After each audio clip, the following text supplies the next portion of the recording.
Today on Straight Talk Africa, Ugandan elections. We also mark 15 years of covering Africa, from political upheavals to tragedies to major causes for celebration. Straight Talk Africa is right here with you. On the eve of Uganda's elections, we talk politics.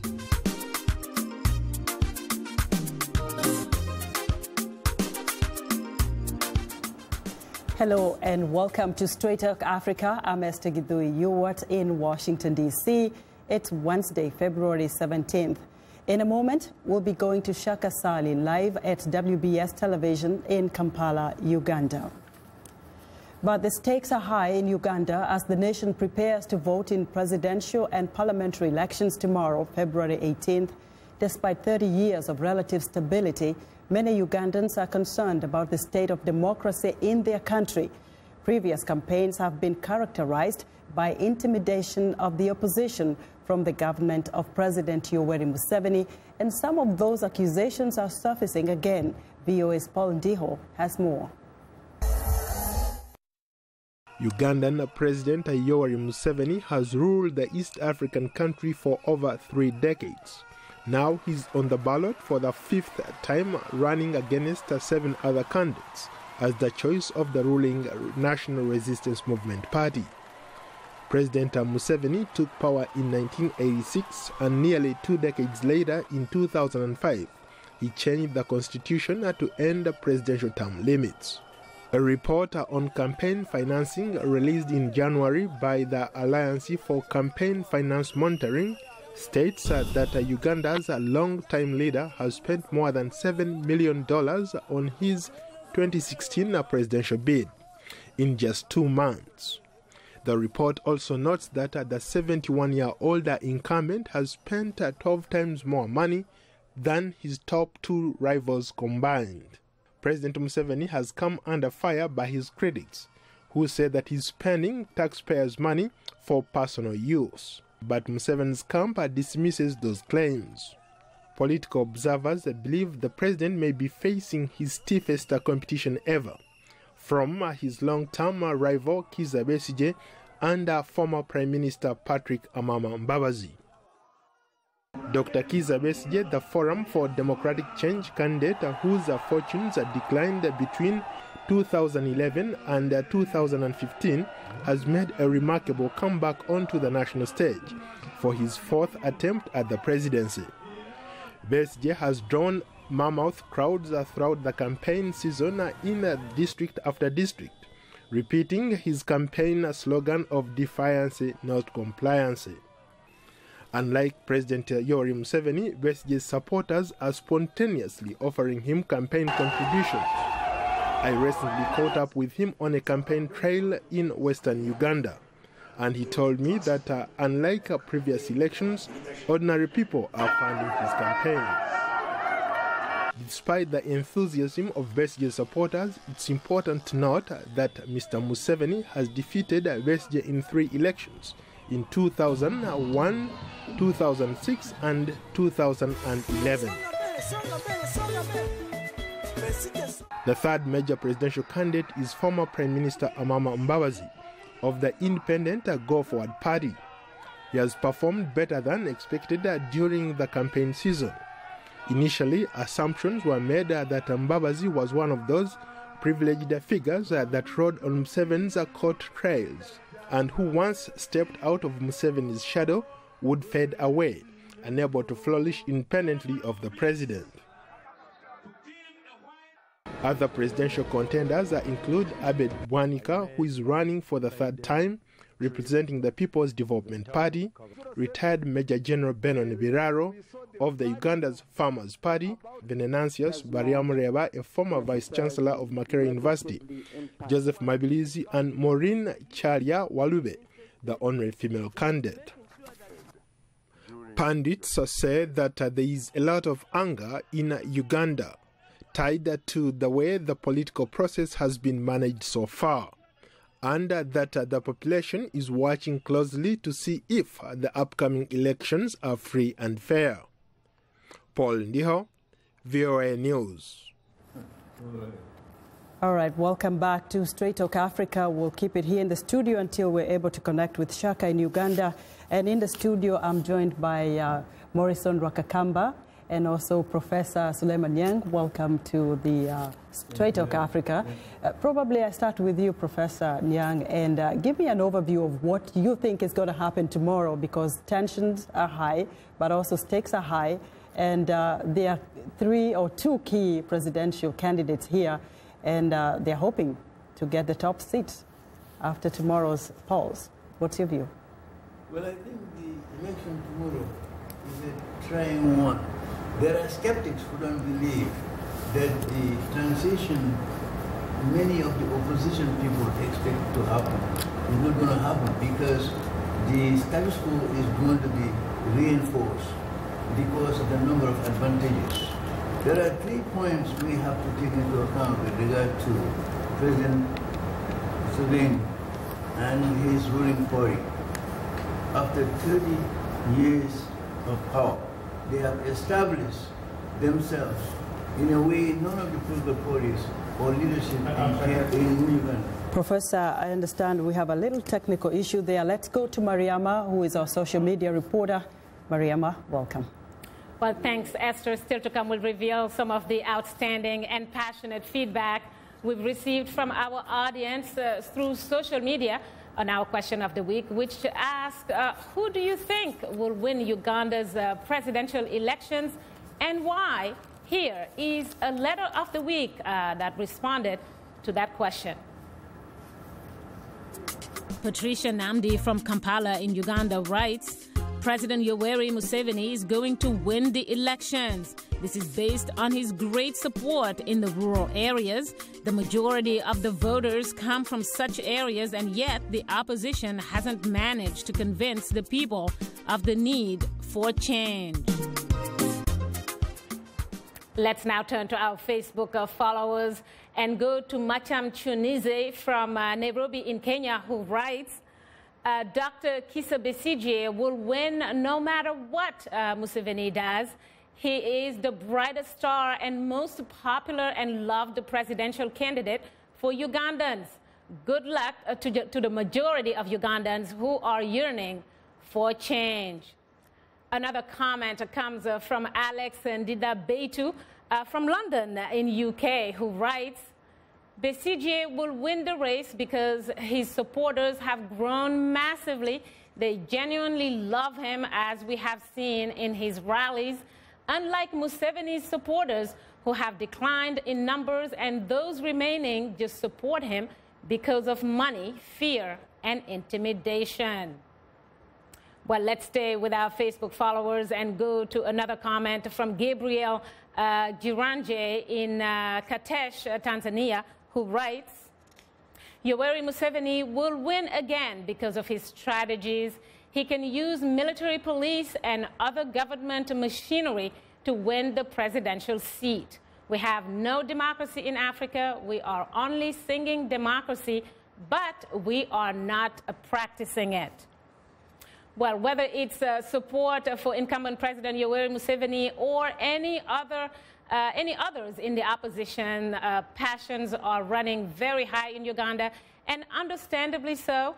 It's election year, just as it is right here in the United States. Social media has been a new and completely different platform, allowing anyone to speak their minds. Esther. Indeed. Thank you so much, Mariama, for bringing us this week's audience reaction. And we'll welcome you back to Straight Talk Africa here in Washington, D.C. I'm joined by Professor Suleiman Yang of Howard University and Morrison Rwakakamba, Merit Scholar and Fellow at the Harvard University. Also via Skype, Moses Hissa, a columnist with the Uganda Observer and a PhD candidate at Northwestern University. Moses, let me turn to you via Skype first and give me your thoughts on what is going on. You've had a little bit of what's going on the social media. What do we expect tomorrow after the voters go to the polls? Hi, Esther, and good evening to all the viewers across the continent. It's a tense time in the country, Uganda, right now, as we go into the polls tomorrow. There is high anticipation. There is a heightened sense of desperation across the political divide. What I gather from the ground is that the leading opposition candidate, Dr. Kizza Besigye, has been able to rally the population for change, and this has generated a lot of paranoia and desperation on the part of the incumbent President Yoweri Museveni, and the state machinery is quite on the tenterhooks. We've had some rather, scary statements coming from the head of the police, the Inspector General of Police, who recently made rather uncalled for statements. All this has added to a charged and poisoned mood, and it's not very clear what will happen after the polls are cast tomorrow. But we wait and see. Part of the problem, comes with having a leader that has stayed in power for too long, such that the stakes become so high. Him leaving power is a matter of life and death, and those who are struggling to wrestle power from him are also doing it with a lot of enthusiasm. We have had very, very charged crowds following Dr. Kizza Besigye and showing that the country is desperate for change. They can't just stand anymore the rule of General Museveni, which, as we know, has become rather corrupt and rotten and regressive in many ways, Esther. I think perhaps I should just turn to Morrison Rwakakamba here in the studio. Morrison, what's your reaction to Moses' views on what's expected tomorrow and some of the comments he's made? Yes. I think, thank you, first of all, Esther, for hosting me. I'm glad to be here with Professor Young and listening to Moses Kizza, who is a colleague who writes for The Observer back in Uganda. Well, first of all, this is a historic moment that we are hosting yet again as a country an election in a multi-party democracy back home in Uganda. And the contestation that is happening, between the NRM, between the FDC and other actors, including Chadya, who is, a lady standing for president, that variety shows that Uganda, in a way, has moved further to, entrench and deepen democratic practices. So all these disagreements and engagements, for me, and the ferment of information and the discussion that are going on shows me that as a country, in spite of disagreements, we are moving further to be able to elect our leaders. About this perceived, that NRM is unpopular, that President Museveni, because he has been in power for quite a number of years, unpopular, is not necessarily based on evidence. What we need to know is that actually NRM is a mass party. The National Resistance Movement, it's a mass party, and it runs retail politics, house to house, and most of, from urban areas, from trading centers up to rural areas. And its major base is where people are, the communities, and it is really extremely very strong. All these other parties, like the FDC and others, are essentially, first of all, urbanites, based in urban areas, that's their strong base, and trading centers. And once you go down there into the villages, into the rural, they absolutely have no support, and that's why, by the way, Esther, they have consistently... Yes, we'll give you more chance to talk about this. Professor Nyang, let me turn to you, because you heard what Moses said via Skype, and also Morrison here in the studio, before we go to my colleague Shaka in Kampala. What's your reaction? Because tensions are high, the stakes are high, and you followed Uganda's politics for years. What do you expect? What's your view? Well, I think there are comparative elections across Africa. I think what is happening in Uganda now is very much like what happened in Senegal during the time of Abdou Diouf, when you have the opposition groups were so mobilized. The case in Uganda is whether the opposition groups will work together against President Museveni. If they go on their separate way, then Museveni might win the election, because they didn't come together like they did in Senegal. In Senegal, that's why the Senegalese example is very primary. Then you go back to Liberia. The lady candidate bring back the experiences of the president of Liberia today, because you see, you have a woman running for the presidency, and she won against the men after a difficult time. So I think the Senegalese model with Abdou Diouf could happen in Uganda, but it depends on two things, in my opinion. If President Museveni is convinced that his people are not happy with him, and then the political opposition must give him the exit without any kind of recrimination and conflict in the country, like the opposition did to Abdou Diouf in Senegal. Are the opposition leadership ready for that kind of exit? If that didn't happen, and they're not so organized, then based on the analysis I'm hearing, that the rural people support him, but the urban people don't like it. And the urban people are most affected by misrule than by the rural people. So the question then comes to you, Moses, again there in Northwestern University. You talk about the rural people having more, actually supporting President Museveni. One point? Let me just finish and then I'll give you a chance. And the people in the urban areas supporting FDC. But like Professor says, the opposition didn't form like a coalition, to be able to kind of have a united front against the incumbent. And so you feel strongly that the opposition might be able to take the seat tomorrow. But what if the incumbent does? How is this going to play out? Do we expect some more drama, some chaos like we've seen in other countries? What is your expectation, Moses? Well, Esther, my sense is that whether the opposition combined efforts or not is not the ultimate definitive determinant of the outcome of the election. The opposition could come together and still other institutional and structural factors work against them. My understanding of elections in Africa is that a fraudulent election tends to depend on three things. One, the extent of bribery that the incumbent party and candidate can engage in. And two, the extent of intimidation that can be pursued. And three, what happens on polling day in terms of miscounting and fiddling with the votes. And the third factor is the most important because it raises the issue of the competence and credibility of the body charged with managing the elections, which is the Electoral Commission. Now, in Uganda, that is a major, major factor. There is a big credibility question mark on the current Electoral Commission headed by Dr. Badru Chigundu, which many people believe, many Ugandans believe that it is neither independent nor is it competent enough to deliver a free and fair election. All right, the opposition, Moses, I'll give you a chance. I'll be able to connect with Shaka now, and I'm sure you're all interested in talking about the debate that happened on Saturday, which was quite an eye-opener. Now we go live to Shaka Ssali, who is standing by in WBS TV in Kampala. Good evening, Shaka.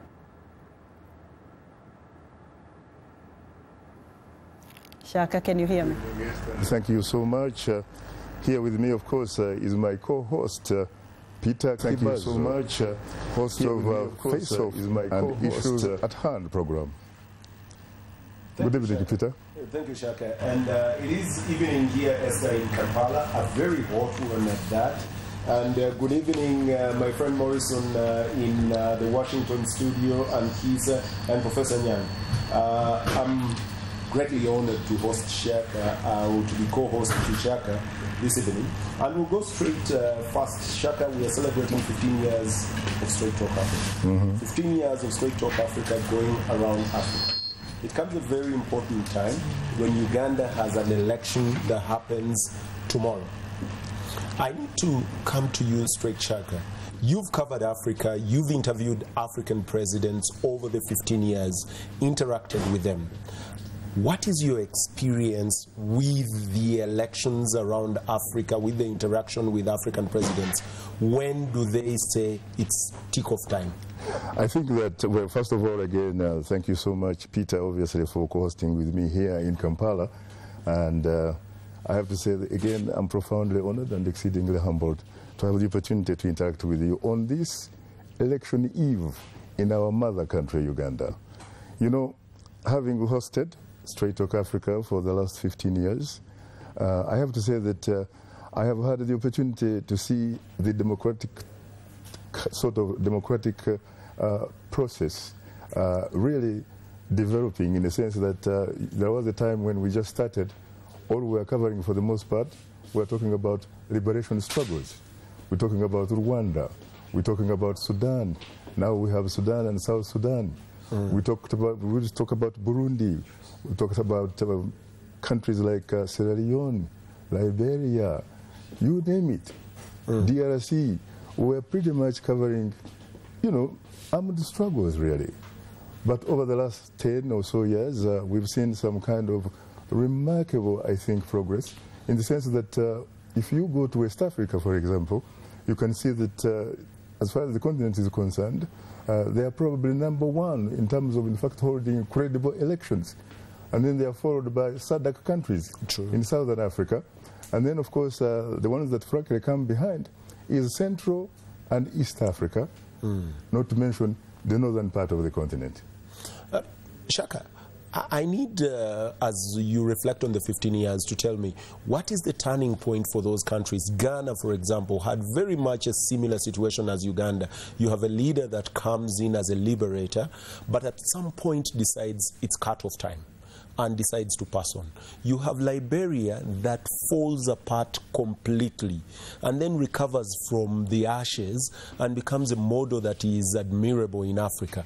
What is it that they are that is not East Africa? When you talk about Ghana, for example, they were very lucky to have had Flight Lieutenant John Jerry Rawlings, retired but certainly not tired. A very good friend of mine, actually, for many, many years. And you also have to look at the Ghanaian diaspora. They have a huge Ghanaian diaspora that is very powerful in terms of influencing events back at home in Ghana. And the leadership in Ghana was able to work together with the Ghanaian diaspora. And of course, a lot of Ghanaians also, when it comes to education, they are relatively better educated. We forget, by the way, that they regained their political independence back on March 6, 1957, my friend, under the Osajifo himself, Dr. Kwame Nkrumah. So I think they are in a totally different league. They have been able to sort themselves out because, in fact, it is one of the few countries on the African continent where parties have actually been, actually succeeding in each other at State House, Osu Castle, when it used to be Osu Castle. You have, for example, a president representing the NDC party, and then you have the NPP. One serves, 8 years, and when you go for someone trying to get a first term after the president in that party has won, has actually been in office, you find that the party in opposition actually wins the election. Amazing. Amazing. Shaka, I need to come closer home. Tanzania has been changing, possibly within the same party, but there's been move over from one government, from one leader to another to another. Kenya has had pitfalls. Aren't those lessons enough for next door neighbors, Rwanda and Uganda? I think Tanzania, when it comes to the presidency, yes, you could perhaps accurately say that at that level there is democracy, because when you look back, you're talking about 3 former presidents who are now living one of in whom Tanzania. Is here to monitor elections in Uganda. That is correct, Ali Hassan Mwinyi. And then when it comes down to the parliamentary level and what have you, you still have a lot of problems there. And when you go to Zanzibar again, which is part of Tanzania, you have incredible problems there, because in fact, as we talk, the last election was illegally annulled, perhaps because, as far as the evidence is concerned, the opposition party, CUF, had actually won. And now they are calling for, a sort of a new election of sorts. And of course, the opposition party, I think, is going perhaps to maybe not participate in it, really, because they don't think that they can get any different results. Before we possibly come to Uganda or pose us back to Esther, I need to ask you, Shaka, 15 years of Straight Talk Africa, I have been checking today, you haven't hosted the Ugandan president. He's been a president for all that period. I think you're wrong. In fact, the last time I hosted him on Straight Talk Africa was back in, I believe, in the summer of 2002. Okay, not yesterday. That was Straight Talk Africa, but that has to be the last time that in fact he has granted me an interview.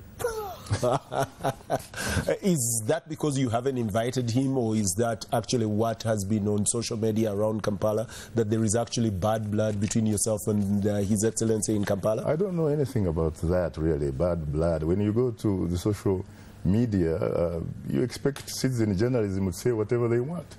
I don't think that the situation is like that. It seems to me that each time at least we have tried to approach him, to have him on the show, he has had other player commitments. And engagements. Shaka, Uganda cracked a fast within East Africa. In spite of our teething democracy or the absence of it, you came in here to host a presidential debate, the first of its type. Your reflections on that? An incredible experience, Peter. I don't know whether in fact it's the first time, because the last time I checked I thought that your television station itself many years back actually did something of this sort. We actually attempted one. I was the moderator of one, but not all the presidential candidates showed up. Only 2 of them did show up. So this one was a classical one, because all of them showed up and all of them were in front of the media.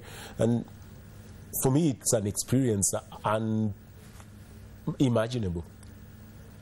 You know, one thing I can say is that I think holding that debate was a significant positive step in the right direction. Because for the first time, Peter, at least in the history of the democratization process of Uganda, yes, the political playing field was leveled at that stage for the 4 hours. You saw that the president, for example, followed the rules and procedures and what have you. You know, there was humility, there was interaction, there was handshaking, and you name it. And I think that's very good for this country. Of course, I should be answering that because I've been in Kampala longer. But do you think that permeates into the election itself? I don't know. We have yet to find out. Of course, tomorrow is the real day. Tomorrow, people are going to cast their votes. Let's see what happens. But you know, let's hope that you know, people will have the opportunity to cast their vote, vote for whoever is someone that they feel is the one they would like to see in State House or Parliament and what have you. And let's also hope that the Electoral Commission, which has been under enormous criticism, at the end of the day will bring the sort of results that reflect the will of the Ugandan people. That's a real test. And having been in Kampala, and I know my friend Morrison in the Washington studio, if he were in Kampala, he possibly would be campaigning, would be on the campaign trail now. And from the comments I've seen in Washington, there is a particular challenge that I'm looking at: the urbanized Uganda and the rural Uganda, with the reflection of an election. Uganda is having an election at which 5.3 million people for the first time are registered voters for a first time. You have 5.3 million newly registered voters who are between 18 years and 24 years. 5.3 million people. Demographics, that age bracket is, according to Uganda Bureau of Statistics, about 83% unemployed. Does that become the momentous mass that changes the electoral tide? I don't know. That could be the elephant in the room. Well, that is one of those. But there is the question of peace and security, or as it were, that has lingered for the last 30 years. President Museveni has sold peace, has sold stability, and said, oh, we have peace, we have stability. That against infrastructural development, that against other economic empowerment and development. And is that a factor that wins or loses elections in Africa? Now, Peter, when you talk about peace, and I think it is generally referred to in the local language in Uganda, twebaka tulo. Yes. But what about those? We are sleeping a bit. Precisely. But what about some who have been actually saying that peace is not necessarily the absence of war, but in fact it is the presence of socio-economic justice, accountability, and reconciliation. Which possibly have been here and there lacking in this and this. But you see, you're talking about a country that has been pegged to 5 years of destruction between 81 and 86, and the memory of that people are often reminded. And that has become either the election.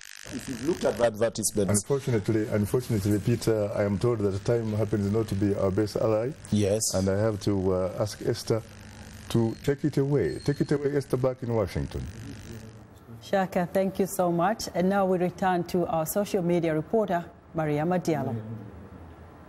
Well, thank you, Esther, and thank you, Shaka. Let's take a look at what's happening basically on Twitter, in our Twitter world, which has been absolutely exploding. Before that, a reminder that we are tweeting live today. Just use the hashtag VOA Uganda elections. And if you haven't yet, please do follow us on Twitter. We can go to one right now. Speaking of it, we'll go to one from Linus Benezeth, who writes, clearly Museveni will come back to power. In Africa, do ballot papers decide who will be the winner? Well, that's the question posed by Linus Benezeth. We have another tweet, this time from Talemwa, who expresses that Amamba Mbazi has a great support from the youth and elite class, which is the majority, he says. Another tweet from Silvanus Majura writes, if the election will be democratically free and fair, NRM will have to say goodbye to Ugandans. One last tweet will go to Martin Nialusi, who's wishing all the best to Ugandans in the coming elections tomorrow, of course. He also says that the youth should not accept to be used by politicians like a chewing gum.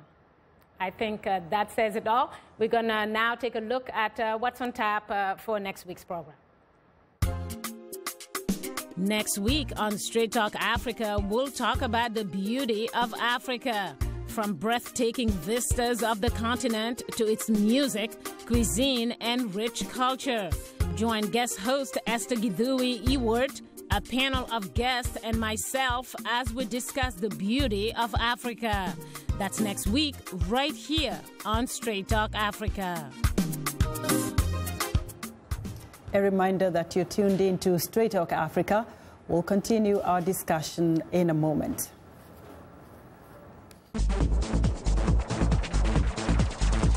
We are able to touch on things that are important to people on an everyday basis. We hope that our viewers are getting inspired when they watch our show. They're getting a view of the world from a different perspective, things that perhaps are not in their immediate vicinity. Today, I could put in on the show something that is a little different, a little unique, and this gives me that inspiration to come to work.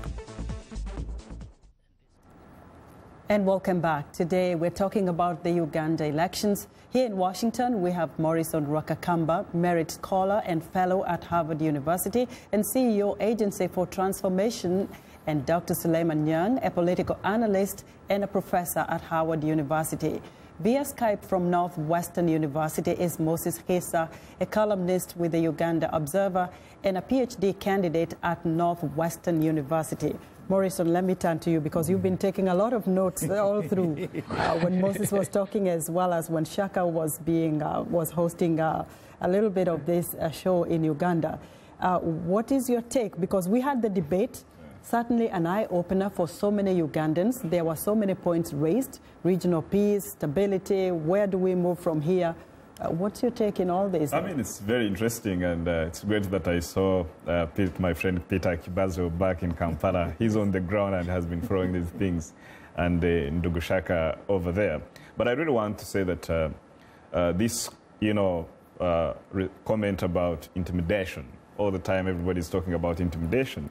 But actually, if you look, at the supporters of all the candidates, whether it is President Museveni, whether it is Dr. Kizza Besigye or Mama Mbabazi or Abed Bwanika. Supporters have been coming in droves, you know, to their rallies. And when you look at the demeanor on their faces, you actually see people who are enjoying themselves, who are enjoying this democratic process, and who don't appear to be intimidated. So this facade of that people are enveloped in fear, that people are intimidated, is actually not true.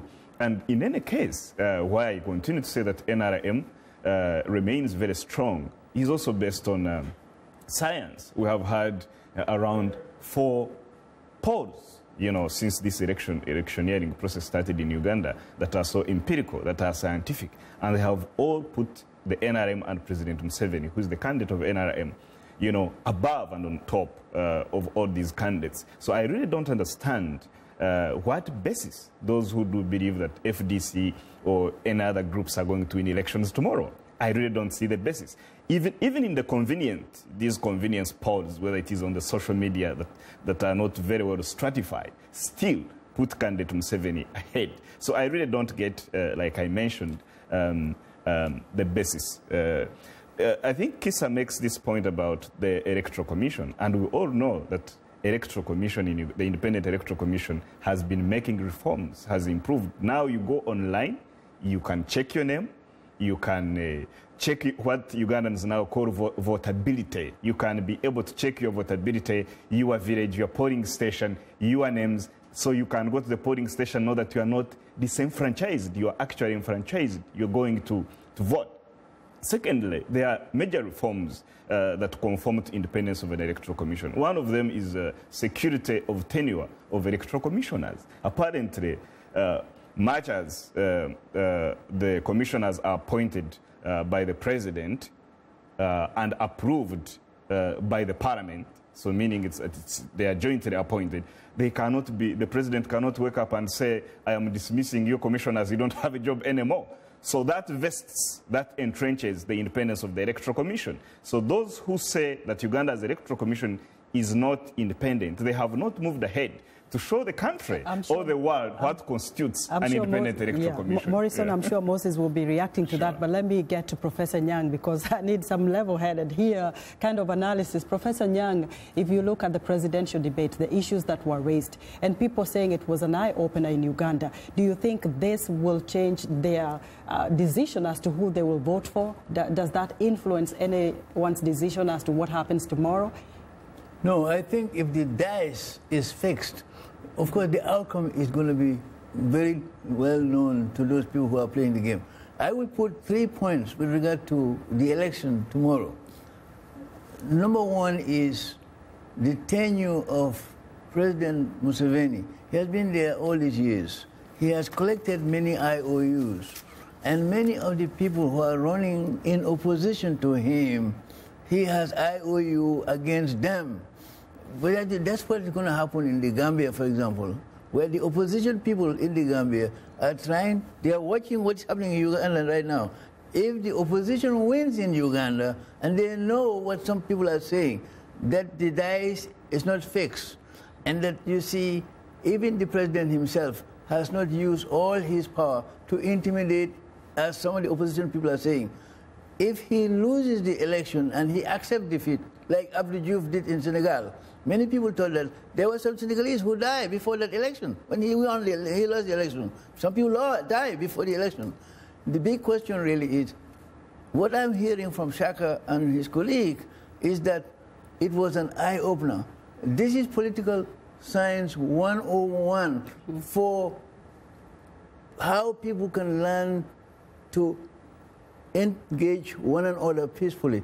If the politicians are able to have a dialogue and they are willing to accept the results, that is the understanding. The opposition leaders, if they are defeated, they're not going to say anything. They just say, we tried, but we lost.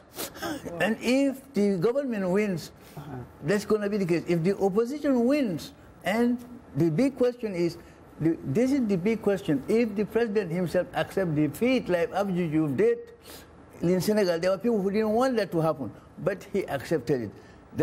The big question is, concession after the election? That's the big question for the Ugandans. Absolutely. And Moses, I'm sure you would like to react to what Morrison has just talked about. The Electoral Commission is said to be independent.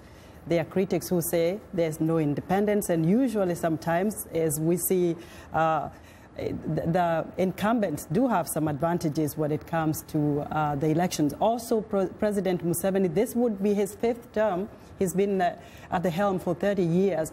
What is your take on what Morrison has talked about here and what Shaka has been discussing down there in Uganda? Sure. Esther, before I get to Morrison, just quickly on what Professor Nyango was saying. Basically, in an electoral democracy process, what is important is the credibility of the process. Has the election been conducted in accordance with the laws of the country? Have all the candidates adhered to the rules of the game? Is the body that is charged with managing the process competent, credible, and acceptable to all the players? Once that is sorted, the outcome is always neither here nor there. Whoever wins or loses, there is no questions to raise. You lose fairly and you win squarely. That's it. But let me come quickly to what Morrison was saying. You see, intimidation does not have to happen overtly, as Morrison would want people to believe. Intimidation can be subtle and covert, and that is what has been happening in Uganda. When a president says that he will not hand over power if he loses an election, what is that? It is intimidation at its highest level. He's basically, rendering the credibility of the whole process null and void, because what he's saying is that whether you vote me or you don't vote me doesn't matter. What matters is that I will not hand over power. About the issue of the Electoral Commission and the commissioners having a tenure, a security of tenure, that does not in and of itself make the commission independent. They may have the security of tenure, but nevertheless they are under the direction and the command of the incumbent party and the incumbent president. So all these problems are there. They are at play, and Morrison should face the issues squarely. I hope that he's talking about the same Uganda as I, because looks like he's talking about a different Uganda from the one that I know. Esther. I'll give him a chance to think about that, but I'm supposed to return to Shaka now at WBS TV in Kampala. Shaka, over to you. Return to Shaka now. TV, Kampala. Shaka, over to you. Return to Shaka now. Thank you very much, Esther. And of course, we are back here with my colleague, co-host Peter Kibazo, host of Face Off and Issues at Hand program. You're most welcome. Thank you, Shaka. Talk Africa. Thank you, Shaka. And now we are joined, of course, by another guest, Dr. Livingstone Sewanyana, Director for Foundation for Human Rights Initiative. Profoundly honored and exceedingly humbled to have the opportunity to host you, Dr. Sewanyana. Thank you, my brother Shaka Ssali. How are you? I'm fine. Are you ready to vote tomorrow? Oh, certainly. It's just a matter of hours. What does it look like? You've talked to a lot of people, obviously. Do you feel like this time around we're going to see a lot of people going to vote? Because, frankly, the history of the electoral process in this country, one would like to think that it's been generally been pathetic. Because the interest of people really has not been there. There has been political apathy. I expect a high turnout tomorrow, mainly because of efforts that have been made to address the whole question of voter apathy this time around. For example, we have been running a campaign called Topower. The campaign is all about telling Ugandans that don't give up despite whatever misgivings you have had. You have a right to determine your destiny. And secondly, candidates on their campaign trail have also been urging their supporters to come out in large numbers and vote. But I think beyond the two, what is most important is the anxiety around this. The mere fact that today we have a hotly contested election. On one hand, the incumbent would like to determine his future and his NRM and the future of the NRM, and therefore all his supporters would like to come out and make a case, as you have heard from Maurice Ruakamba. On the other hand, the opposition are I think, more assertive than they have ever been before. There has been this myth for a long time in all our elections that the opposition does not have roots in the rural areas. This time around, I think this has been disproved. If you look at, for example, the rallies for the different candidates, for example, Honorable Mama Mbabazi, or you look at the rallies for Colonel Dr. Kizza Besigye, it was clear that wherever they went, like the case of the incumbent, they actually attracted crowds, and those crowds are not necessarily urban-based. They were also crowds in respect of rallies held in the rural community. So I expect people to really come out in large numbers because there is an issue at hand. There is a saying that a lot of times in African politics, or in a country like Uganda for that matter, when it comes to election, that people really do not vote for the message. Rather, they vote for the messenger. Is that the same thing that you have been able to see happening around here? Do people in fact vote for personalities as opposed to the issues they advocate? Definitely, I think I agree with you to a large extent. There has always been that challenge that people, because of prevailing poverty, they tend to, to succumb to, voter bribery and all those things that go with that. But increasingly, there has also been this realization that despite the fact that, yes, you can get those inducements, it's important to vote with your heart. And I can see that all around. I head the Citizens Election Observers Network, a consortium of 18 national human rights and development organizations. And since September, we have been monitoring the exercise. We have deployed 1,250 observers across the country. We have issued 4 reports on the state of the electoral process.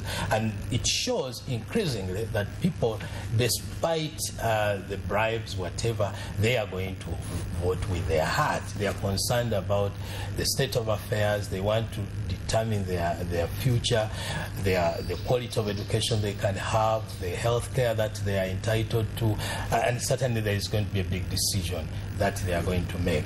So it's partly true, some people may succumb to the inducements, but I can see this time around an awareness that indeed the decision they make must go beyond the little gifts or inducements they get. Peter, you have covered the last several elections. There are signs, in fact, indicators that a lot of people have been leaving Kampala, the capital, to go back to their rural areas to go and cast the vote. And in fact, even public transportation, they have hiked the price and what have you. Is this something that normally happens, or is it something unique this time around? I think it is very unique, particularly this time, but it is informed by the nature of registration of voters that happened. A lot of people that registered for the national identity card registered not as voters particularly, but for the national registration or identity card, which by default also became the national voters card. So that has pushed people partly back to their rural areas. But it is also a passion thing. There's been penetration of the rural areas in Uganda, like Dr. Sewanyana says. For the first time ever, the opposition is traversing not the townships or municipalities that my brother Morrison Wakakamba is talking about. They are reaching the heartbeats of the rural areas, and they are whipping up passion, they're whipping up a lot of love for either candidates. And this is a unique election, Shaka. I've been part of possibly 4 elections in this country that I've covered. All of them, voters receive from candidates. Dr. Kizza Besigye uniquely has run a campaign where he's been receiving from people. Today, I think at a press conference, they said they've received 90 Ugandan million shillings. They've received goats, they've received cows. That's a unique phenomenon in a Ugandan election. And that may speak of the passion of the voter. Whether or not that will actually get them to cast the vote is a different thing. What about the issue of youth? The majority of the registered voters, the last time I checked, they're very young. They're below 35 years.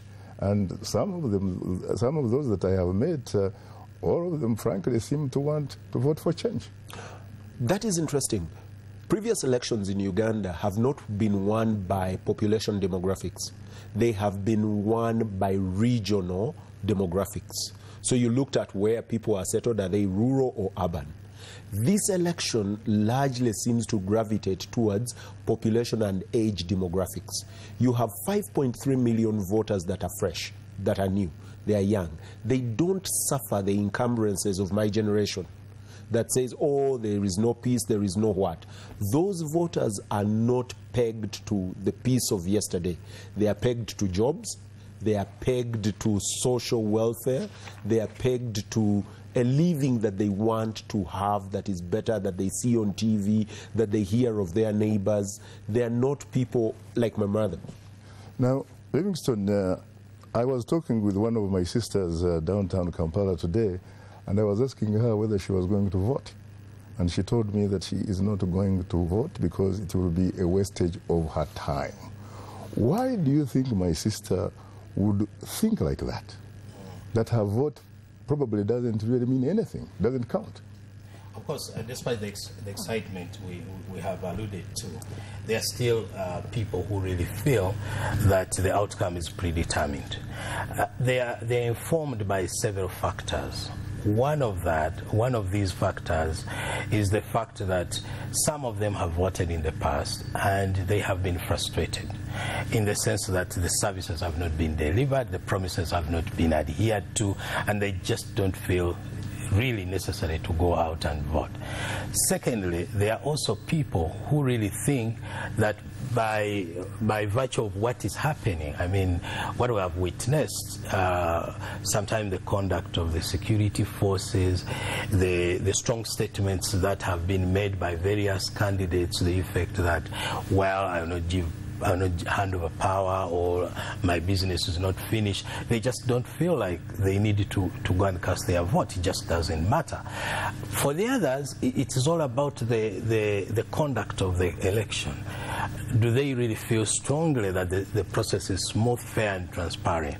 These are people we just need to persuade. I hope my brother Shaka Ssali, you will go and convince her that the stakes are so high that she cannot actually afford not to vote. I wanted also to add something to what my brother Peter said about the fact that people are increasingly interested in voting. One particular segment of our society this time around, which one needs to watch, are the elites. In previous elections, they hardly voted. I think that's one group that really has always abstained from voting. But this time around, I have many friends. I don't know whether, Peter, you have the same case. I have many friends who have never voted in all the elections we have had, but this time around, they're already traveling back home to vote, which tells you that this time around, the thinking is different. Are Ugandans citizens or subjects? Oh, that is a multi-million-dollar question. Are they citizens or subjects? Ideally, they should be citizens. They belong to the republic of this country. They should own this country. The power should belong to them. But in practice, they seem to be more of subjects, because it is all about orders, it is all about handouts, it is all about predetermined decisions. You mean they do not believe that they have constitutional rights, inalienable rights, birthrights? Why would one, for example, abstain from voting? Because he doesn't feel that he has that right. But you have a situation, for example, where President Yoweri Museveni, for example, says, I will not hand over power to my opponents because, in his view, they are not really equipped with the skills needed to run the state. He has been on record saying, my oil, my money, my army. I think that speaks volumes as to whether they are actually citizens or subjects. Who actually determines? The Constitution of Uganda, Article 1 says power belongs to the people. So whose oil is it? It should be for the Ugandans. Whose power is it? It is their power. But then if the leaders don't think like that, then of course they subject them to a lesser position in society. I think, Shaka, on that, it is a question of civic awareness. The more you build civic awareness, the more people are able to stand and stamp their foot and reverberate against whoever leader. If the leaders realize that the citizens are unable to stand up for what they believe in, the leaders will occupy that space. No political space is granted. It has to be struggled for and earned. And I think in this particular election campaign, a lot of Ugandans are earning their space, they are stamping their foot, and I think slowly, it may not come today, but certainly there is space that has been earned, and the leaders will think again before saying, I totally own this space. Perhaps beyond the whole question of civic competence, which he raises, we also need to take into account the poverty. You know, when people, you have 1 minute. Even when they are conscious of their rights, sometimes they behave differently. They behave as if they don't own.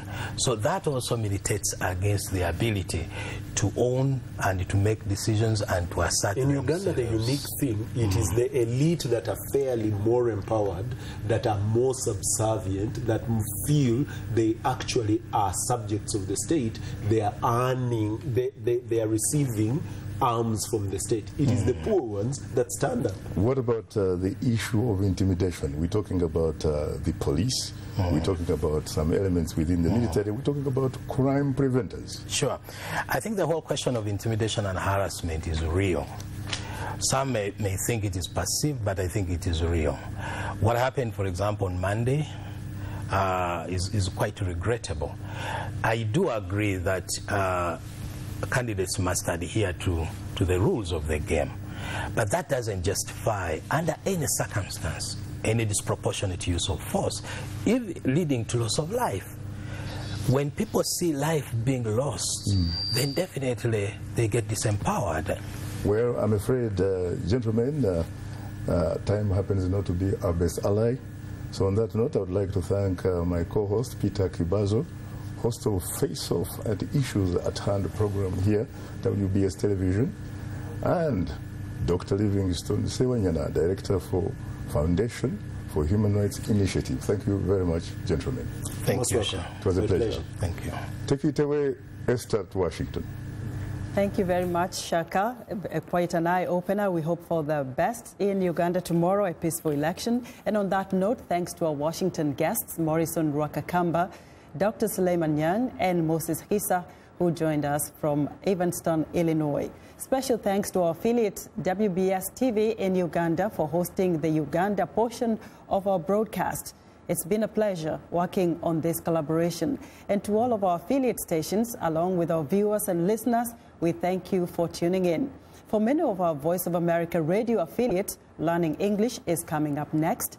And tomorrow morning, it's Daybreak Africa with James Buddy. On behalf of the Voice of America, thank you for tuning in to Straight Talk Africa. Good night from Washington.